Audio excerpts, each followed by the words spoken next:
Hey guys, Desolator Magic here, and we're going to take a look at the crazy EV from Battlebond. I mean, I don't want to give away the ending, but, I mean, you're looking at the numbers right here. It's a high number, okay? It's a very high valued set. So if you can, try to pre-order it if all you care about is value, resale, trade, whatever. If you play your cards right, pun very much intended, you could just, pull a couple that you want to keep and then send in the entire cost of the box on a buy list, basically.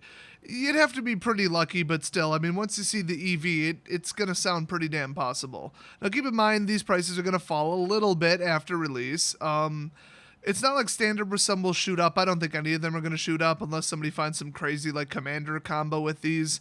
And we've seen them long enough that I feel like they would have already. So, it is what it is, but it's a lot of money. So also, in my mixed color Battlebond spoilers video, I don't know what the hell that was. Some people in the comment section were like, what is that at, what was it, a minute 13 or something like that? I played it back, I amplified it, I have the original track, I have no idea what that was, and it's not the first time that some creepy ghost noises were in my freaking tracks, okay? Look it up on my channel. I'm not even going to make a whole damn video about it. I don't even want to talk about it. It's creeping me out. Anyway, let's get back to money, because I like talking about money, because money's great. Unless you're losing it, then it's not great. But you'll be making it with this set. So the Mythic, what we got here? We got 43 bucks, 30, 18, 14, 10, 10, 10, 10, 10. I mean, normally you'd be like, oh, break even, ooh, but it's not a $9.99 per booster set. It's a $3.99 per booster set. And that's if you don't get, like, any kind of deal. I mean, even 887, okay, 4 even, I wouldn't be terribly unhappy with a $4 pull from a $4 pack. Plus you might get a foil. And then, okay, 250. I don't remember what card that is, but you got like one Zonk Mythic, basically. Then you go to the rares, 13, 13, 10, 10. I mean, you got to go all the way down to here to basically break even. I'd say all these are good, and I currently have selected, I believe that's 12 out of 53. So that's pretty good. And then even past that, I mean, like, even through $2, which is not like an absolute bulk rare, you're good.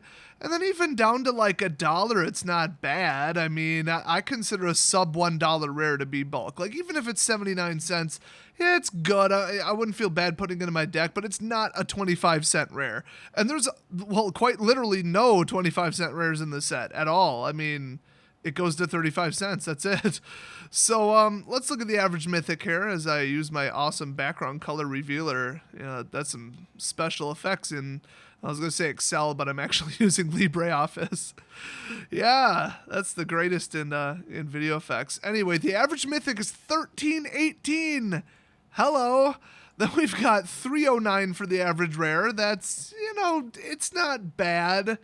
So you're probably thinking, well, if you get a Mythic, good, money, yay, and then you get a rare, you've already lost money, right? Well, not necessarily. I mean, you pull some of this top-end stuff, you're good. But what's the actual rare slot worth, which is the last card in the booster, not counting the token or whatever, or land if there is one, I don't think there will be, combined, because Mythics are printed at half the prevalence as rares as a whole. What is the actual slot value? And that would be 427. So before we even add in foils, this is driving me nuts, we are above the MSRP of the pack. So you could open one pack, and in an average world with an average result, you'd be expected to make money. That's nuts. I mean, you can't say that about any standard set that's been printed in, God, the last 2 years at least. I mean, I don't think I've seen one break 125 total box EV on release day, I should say. So, let's see. Let's look up the foils here. I'm not going to go over on math because I'm not 100% sure it's right. Nobody really knows for sure how they print the foils and in what prevalence. But I will tell you, for the average foil price, I just did times 1.4. In my experience, the average foil is worth 1.4 more, and they vary high, a lot. Some of them are worth triple, some of them are worth 1.1 times as much. I've seen them worth less on buy list. That doesn't even make sense. So the average rare foil is worth 432, and then the average mythic is obviously 1845. Now you pull, your pull chances of mythics and rares, it's basically like, okay, everything is double represented except for mythics, and that adjusts for the half prevalence of mythics. As far as I know, that's the most accurate way to do it. And then you have I don't know, something like a 22, 23 something 24% chance of pulling a rare or mythic foil, but then you only have a 1 in 4 chance of getting a foil. So those two things considered, its contribution to the pack is 18 cents on the mythic and 23 cents on the rare. So you add those up and you get an extra 41 cents. So obviously you add those together and you get a total pack EV of 468. So the average pack, has X percent of pulling a foil, rare or mythic, and then I just ignored it if it's a common or uncommon. And then I just said, well, it's worth 1.4 times as much on average. And then let's adjust for the prevalence of mythic being less than rare. So hopefully that makes sense to you. I'm not going to run the whole damn equation. It's a pain in the ass. So per box EV, boom, 149.78. So if you want a nice round number, 150. So $150 EV per box, basically. And, this is within the margin of error, and the $3.99 is actually $2.99, and just whatever. It's, you never know what's going to happen. Plus, I only use one vendor for these prices. So these are the pre-order prices, by the way, right now. But yeah, $149.79. That is the amount. That made it even less visible. Whatever.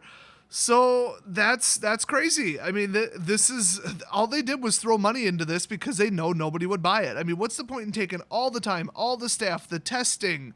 I mean, just everything, the artwork, you got to pay the artist and then make some tiny little set that people are only going to buy if they're into drafting, I guess. Drafting Two-Headed Giant specifically. I mean, the closest we can get is Plane Chase Anthology. The only people that are going to buy Plane Chase Anthology are people who want to play Plane Chase. That, it turns out, was a tiny amount of people. It was just a bad product. But that's the thing. I do believe all 4 of those decks were reprints, like verbatim reprints. So 0 research and development went into that particular anthology of the product. They're just like, let's pick these 4. And then maybe they played them against each other and they're like, yeah, they're kind of even. Cool, throw them in.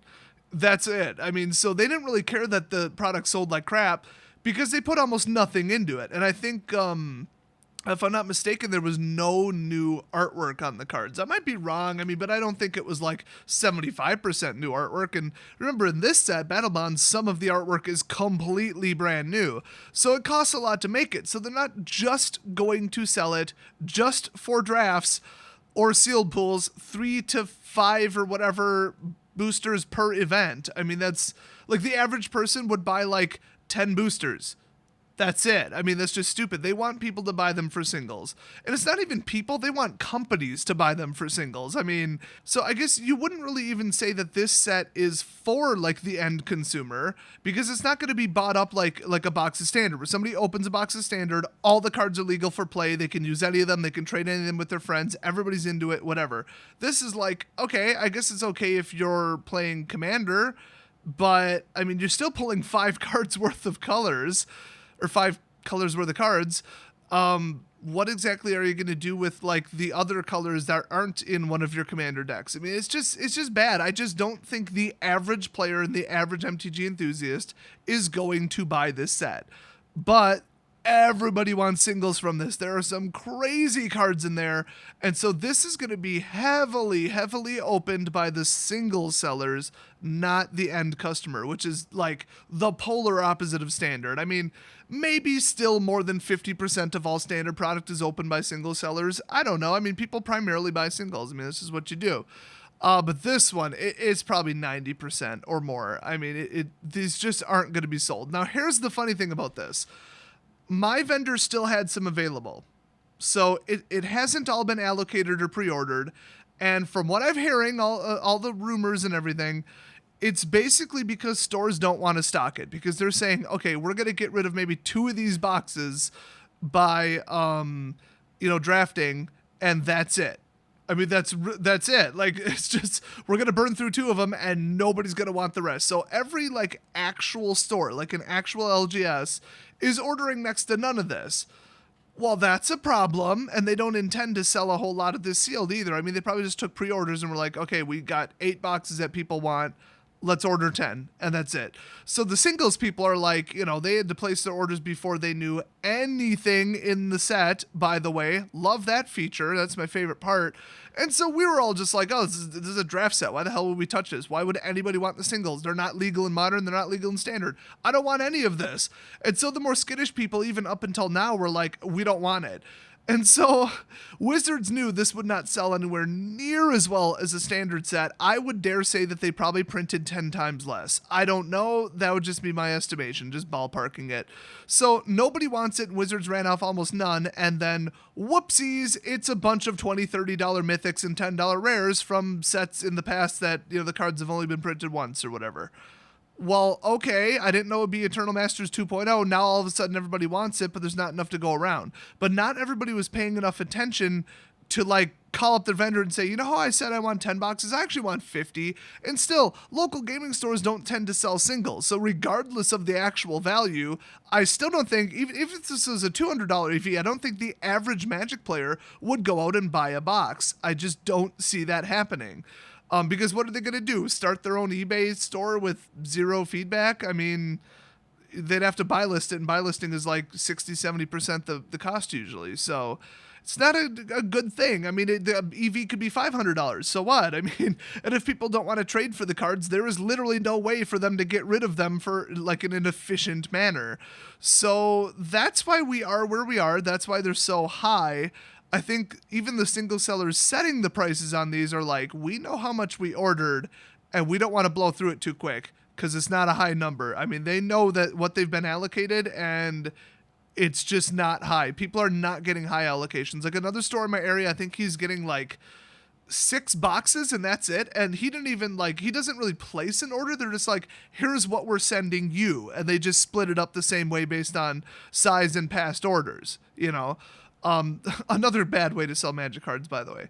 So it's pretty tight. It's pretty thin. And I don't think these cards are just going to absolutely dump on day one. I don't think just across the board it's going to drop 50%.